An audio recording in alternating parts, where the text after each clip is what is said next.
Halo Happiest People, ketemu lagi bersama saya. Kita hari ini hari yang spesial. Kenapa? Karena ini hari pertama saya mengambil konten untuk tahun 2024. Ya.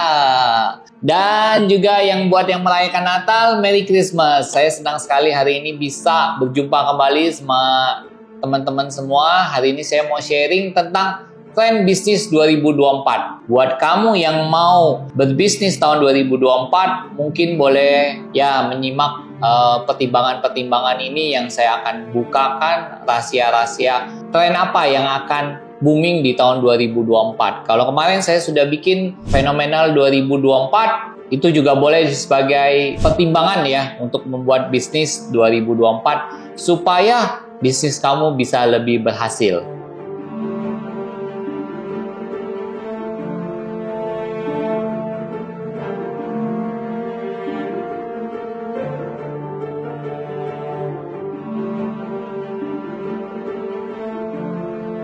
Bisnis apa yang tren akan 2024? Kalau menurut pengamatan saya, yang lagi tren pertama kali itu, saya akan membahas ada sekitar 5 ya bisnis yang akan tren. Pertama adalah bisnis kursus, online maupun offline. Kenapa saya katakan kursus? Karena saya melihat saat ini kelas menengah di Indonesia itu banyak. Dan mereka berani mengeluarkan uang untuk anaknya itu biar lebih pintar gitu loh. Dan bisa banyak skill yang mereka punya. Misalnya di musik, maupun misalnya belajar matematika, bahasa asing. Misalnya lah, contohnya. Mungkin yang kalian tahu umumnya apa? Misalnya ada Kumon, ada juga robotik apa itu? Bisa belajar robot, bisa belajar coding, bahkan bikin website pun bisa. Bahkan bikin aplikasi juga bisa. Contohnya apa? Contohnya tadi yang saya sudah sebutkan ya, selain ada Kumon, selain ada Simpoa, ya ada Sinotip atau ada tempat-tempat yang lain ya. Ada juga misalnya kita bisa ikut bootcamp loh. Itu kan bukan buat anak-anak ya. Buat orang dewasa apa? Orang dewasa yang sekarang mereka misalnya nggak mau pergi kuliah.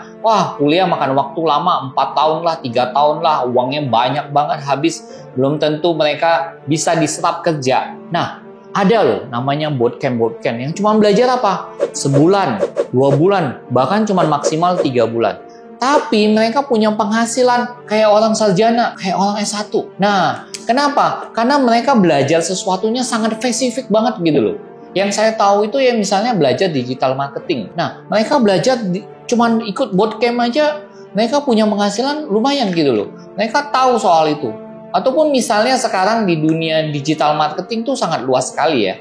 Mungkin saya bisa sebutkan ada 5-6 pekerjaan yang bisa. Misalnya apa? Spesialis di SEO, Search Engine Optimization. Kemudian ada juga khusus di SEM, Search Engine Marketing. Kemudian juga bisa aja khusus menjadi apa? Menjadi copywriter. Bisa juga content creator gitu. Banyak sekali peluang-peluang sekarang itu ya, yang kita tidak usah harus belajar sampai S1 gitu loh. Jadi teman-teman mungkin yang secara finansial mungkin tidak cukup, kalian bisa loh punya penghasilan seperti sarjana dengan kursus-kursus yang cuma hanya 3 bulan. Tapi kalian ambil yang spesialisnya. Nah, di situ kalian bisa maju gitu loh.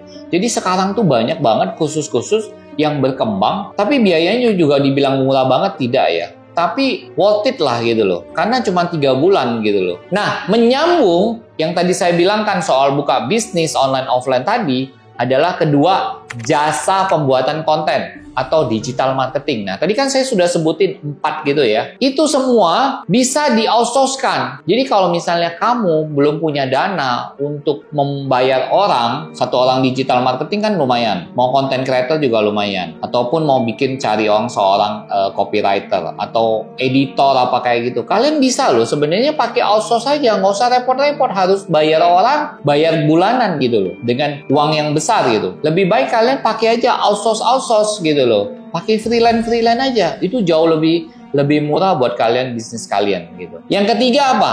Ketiga itu kalau menurut saya adalah fashion dan aksesoris. Apalagi kamu punya brand. Ingat ya, di Tanah Abang memang sepi. Tapi jangan salah, kebanyakan mereka itu hanya sebagai pedagang, bukan produsen. Kalau kita sudah bicara soal e-commerce, ya penjualan e-commerce, yang dilihat itu harga. Jadi kamu punya cuma 2 pilihan. Whether kamu punya brand atau kamu punya barang yang paling murah. Karena kalau kamu mau compete, kamu buka toko di Tanah Abang, kamu punya harus pegawai, kamu harus bayar tempat lagi, kemudian kamu jual barang lebih mahal daripada di e-commerce, percaya deh, kamu akan susah gitu. Nah, tren bisnis 2024 yang keempat adalah kosmetik dan skincare. Kenapa saya bilang ini? Karena setiap siklus suatu bisnis biasanya 10 tahun. Jadi kayak misalnya skincare, ini kan baru mulai kan 2021, 22, 2022 mulai baru booming banget gitu. Jadi masanya itu masih lagi jalan gitu, lagi tren. Jadi sebenarnya masih ada kesempatan sampai 5-6 tahun lagi karena marketnya belum benar-benar terbentuk banget gitu loh. Jadi buat kalian yang mau masih bisnis skincare masih ada kesempatan. Yang penting kalian pakai coba caranya Skintific. Skintific itu secara kualitas dia mirip dengan something. Bahkan buatan katanya dari pelamunya dari mana, Kanada apa gitu. Tapi dia punya harga lebih murah. Nah itu. Dan saya juga melihat iklannya sangat luar biasa di Bundaran HI, di gedungnya Hotel Mandarin. Wah luar biasa sekali. Waktu tahun baru saya lewat di sana, saya melihat iklannya gede banget dengan LED yang wah mewah sekali dan keren sekali gitu. Ya, jadi saya melihat bahwa tren bisnis skincare kosmetik masih ada peluangnya. Tren bisnis 2024 yang kelima adalah makanan dan minuman. Ya, seperti yang saya bilang, kalau makanan mah nggak ada panah matinya lah ya, semua itu. Cuman yang penting jangan salah langkah aja. Kalau kamu mau buka bisnis makanan, misalnya kamu bisnis mungkin tahun 2023 kurang beruntung, kamu pengen mencoba bisnis di 2024 ini dengan makanan. Saya ingatkan satu, mau bisnis makanan, kamu harus bisa buat sendiri.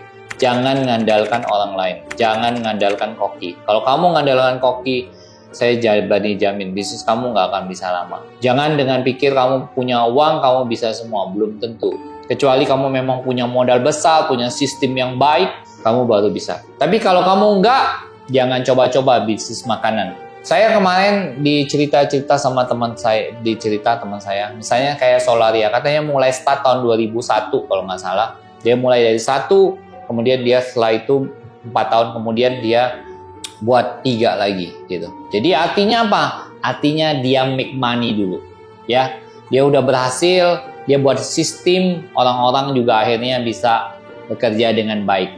Nah, jadi paling penting usaha itu adalah sistem dan SDM-nya. Itu yang saya rasa akan menjadi tren 2024. Mudah-mudahan sharing ini bisa memberikan jawaban atas pertanyaan-pertanyaan kamu tentang bisnis apa yang cocok di 2024. Terima kasih, sampai jumpa di lain kesempatan. Jangan lupa ya untuk subscribe channel ini.